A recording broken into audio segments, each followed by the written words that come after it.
अस्सलाम वालेकुम रहमतुल्लाह। डियर स्टूडेंट्स, हमने class 10th physics Urdu medium के लिहाज से स्टार्ट की हुई है। आज हम स्टार्ट करेंगे। लास्ट वीडियो में मैंने आप लोगों को मैकेनिकल वेव की अक़साम करवाई थी। आज हम स्टार्ट करेंगे इंतकाल एनर्जी बज़रिया वेव। मीन एनर्जी को बज़रिया वेव के ज़रिए भी एक जगह से दूसरी जगह मुंतकिल किया जा सकता है।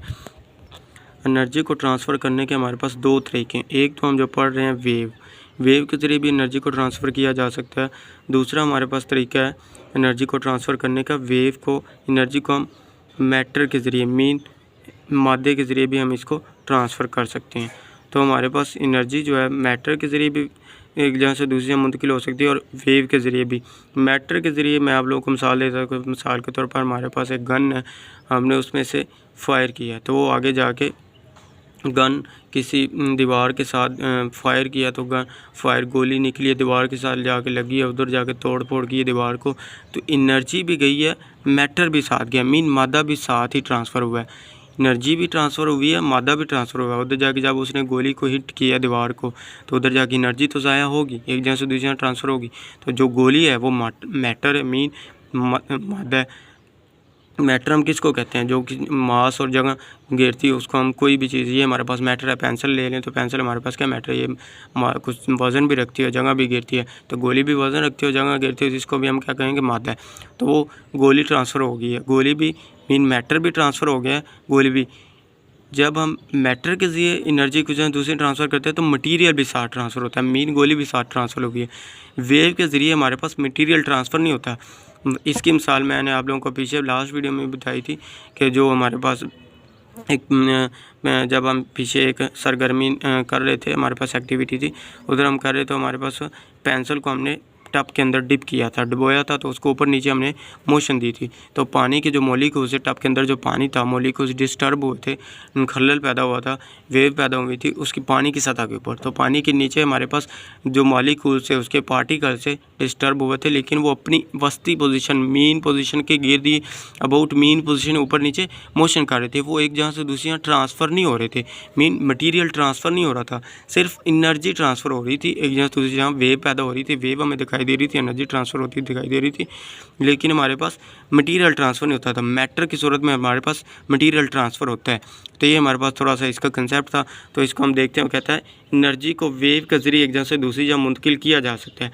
मसलन जब हम तनी हुई डोरी को हाथ में पकड़कर ऊपर नीचे मोशन देते हैं तो हमारे मसल्स की एनर्जी डोरी की में मुंतकिल हो जाती है। इसके नतीजे में डोरी में वेव का एक सिलसिला पैदा होता है। हमारे हाथ की वाइब्रेटिंग फोर्स के खलल से डोरी के ज़र्रात मोशन में आ जाते हैं।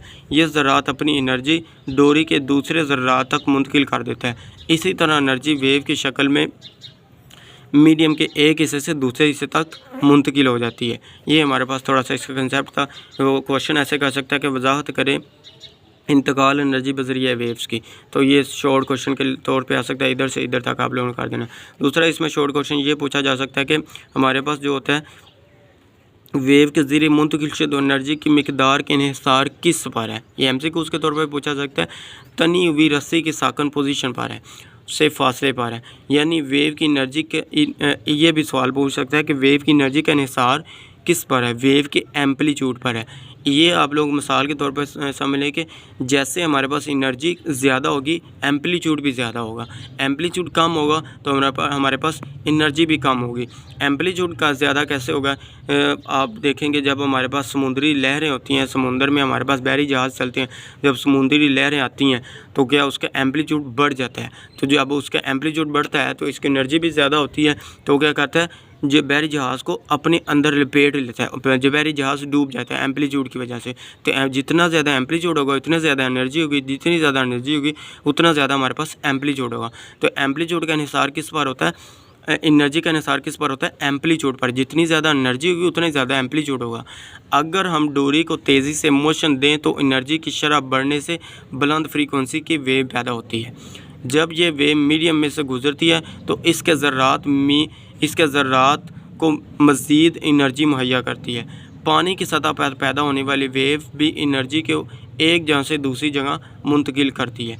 ये हमारे पास थोड़ा सा शॉर्ट क्वेश्चन थे, तो ये आप लोगों ने अच्छी तरह देख लेने। आज के लिए हमारे पास इतना ही काफ़ी है। ओके, अल्लाह हाफिज़, थैंक यू। वीडियो को लाइक करें, शेयर करें और मेरे यूट्यूब चैनल को सब्सक्राइब करें। ओके, थैंक यू, अल्लाह हाफिज़।